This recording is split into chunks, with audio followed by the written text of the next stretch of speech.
Hola a todos, vamos con este vídeo que es sobre la interpretación geométrica del jacobiano como un factor de dilatación.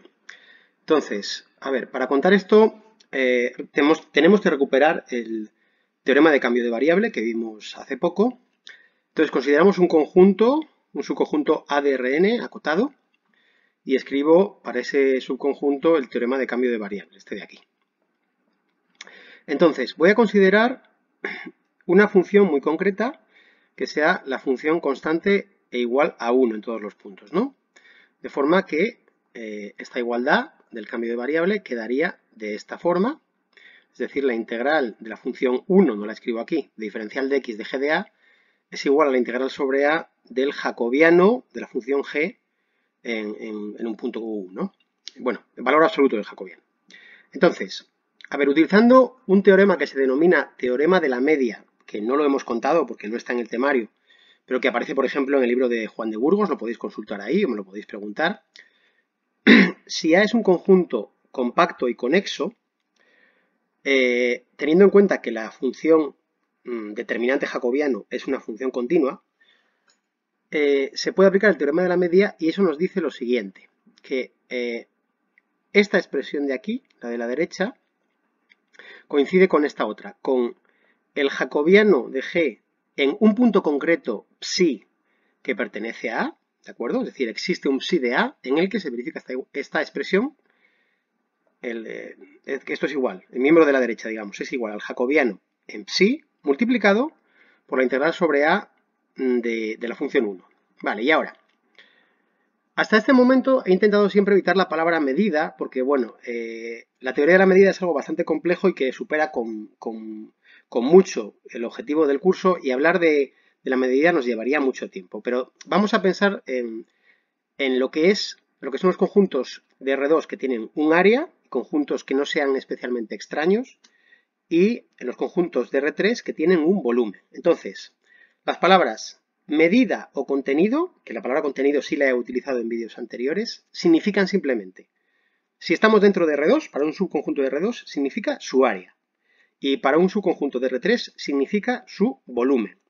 Hay que decir que hay conjuntos extraños, difíciles de dibujar, que no serían medibles, pero no vamos a considerar eso, es decir, vamos a considerar conjuntos normales en los que esto tenga sentido, es decir, un conjunto en el que el área tenga sentido o el volumen tenga sentido. Entonces, voy a expresar la medida o contenido, es decir, área o volumen, con la letra mu, ¿de acuerdo? Esto se leería como medida o contenido del conjunto G de A, y esto es la medida del conjunto A. Entonces, tenemos que la medida del conjunto G de A y la medida de A están ligadas por este cociente de aquí. Si pensamos en conjuntos A pequeños, digamos, que es donde se ven mejor las cosas, la idea sería la siguiente. El cociente entre las dos medidas, es decir, la medida del transformado de A por la función G y la medida del propio conjunto A, son iguales al jacobiano, bueno, en valor absoluto, que no me olvide, en valor absoluto el jacobiano sobre un cierto punto psi que tiene que estar aquí metido en A. Obviamente, si el conjunto A pensamos que es muy pequeño, digamos que el punto psi lo tenemos bastante localizado, ¿no? Tiene que estar dentro del conjunto A. Entonces, la idea es que el jacobiano nos da una idea de cuál es el factor de dilatación de la transformación G en un punto concreto, porque sería el cociente entre los dos tamaños de esos conjuntos. Por ejemplo, sería una idea del área, del cociente entre el área de este conjunto que estoy dibujando y el área que estoy dibujando de este conjunto. Es decir, el jacobiano nos da una idea del factor de dilatación. Ya hicimos un problema, si no recuerdo, en el tema 2, que lo hicimos cuando todavía había clases, en el que esto ya se anticipaba, pero aquí lo tenemos, digamos, más demostrado. Si queréis consultar, como os digo, el teorema de la media, tenéis en el libro de Juan de Burgos el párrafo 68 en el que lo tenéis demostrado. Voy a ver un ejemplo de esta aplicación, por ejemplo, a coordenadas polares y otra a cilíndricas. Voy a hacerlo en una de R2 y otra en R3 para que se vea.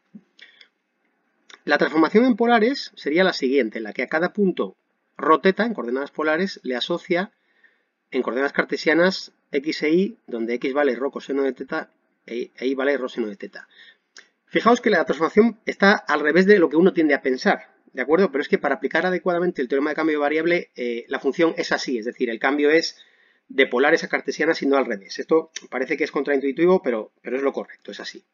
Entonces, si pintáis lo que se suele llamar en física un elemento de área en el eje, en el plano, digamos, de coordenadas polares, es decir, con ρ y θ en abscisas y ordenadas respectivamente, pues el área de este cuadradito, esto que está pintado en rojo, sería diferencial de ρ diferencial de θ. Y el transformado por esta función g, el transformado de este cuadradito, de este rectangulito, sería este de aquí, ¿no? Este que estoy señalando aquí, que también está señalado en rojo. Y esto, estoy convencido de que lo habéis visto en física, el área de esta zona, que no es exactamente un cuadrado, ¿verdad? Es algo que parece aproximadamente trapezoidal, es aproximadamente sería ρ por diferencial de ρ diferencial de θ. Con lo cual, por supuesto suponiendo que todos estos conjuntos son chiquititos. Entonces, el factor de dilatación sería el cociente entre el área del objeto de la derecha y el objeto de la izquierda, ¿no? Es decir, que sería este cociente de aquí que nos da ρ, bueno, ρ sub 0 tal y como lo he llamado para distinguirlo de ρ, es decir, el jacobiano de G en un punto concreto, ¿de acuerdo? Con lo cual esto coincide con la idea que acabamos de transmitir. Y tenemos la misma en cilíndricas. El elemento de volumen sería algo de este estilo, es decir, aquí un diferencial de ángulo, aquí un diferencial de ρ y aquí una altura diferencial de θ. Esto sería el mismo trapecio de antes, pero ahora con una altura diferencial de z, y esto me daría un volumen aproximado de ρ diferencial de θ diferencial de ρ diferencial de z, que dividido entre el elemento de volumen en el espacio, digamos, de las coordenadas cilíndricas, sería este de aquí, y por tanto vuelve a dar ρ, que también era el jacobiano en cilíndricas. En esféricas sería algo análogo, no lo pinto, y también, por ejemplo, en coordenadas elipsoidales sería lo mismo, porque al fin y al cabo el teorema nos ha demostrado que esto siempre es así.